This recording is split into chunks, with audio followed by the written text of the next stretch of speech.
গণভোটের ব্যাপারে আমাদের প্রথম যে বক্তব্যটা আইনানুগভাবে সেটি হলো যে গণভোট বাংলাদেশেও এর আগে অনেকবার হয়েছে।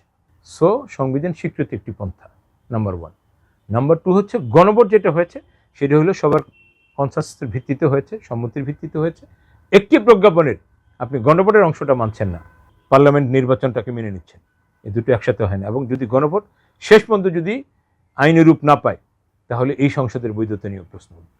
যে কোনো মৃত্যুর একটি কারণ দরকার হয়। কেউ অ্যাক্সিডেন্ট করে মরে, কেউ পানিতে ডুবে মরে, কেউ হার্ট অ্যাটাক করে মরে, স্ট্রোক করে মরে। বিএনপি যদি এটা না করে, আমার কষ্টটা লাগে এই কারণে, ধরেন যে এই চেম্বার থেকে আমি 2বার গ্রেপ্তার হয়েছি, একবার 4.5 মাস, একবার 1 মাস 26 দিন জেল খেটেছি। এই বন্ধুদের সাথে আন্দোলন সংগ্রাম করেছি।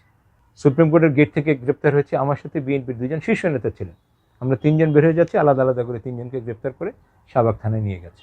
এরা আমাদের সাথে আন্দোলনে, সংগ্রামে, নির্বাচনে, সরকারে আমরা একত্রে ছিলাম। এবং এই স্বৈরাচার বিরোধী আন্দোলনে, ফ্যাসিস্ট বিরোধী আন্দোলনে সবারই কিন্তু কম বেশি কন্ট্রিবিউশন ছিল।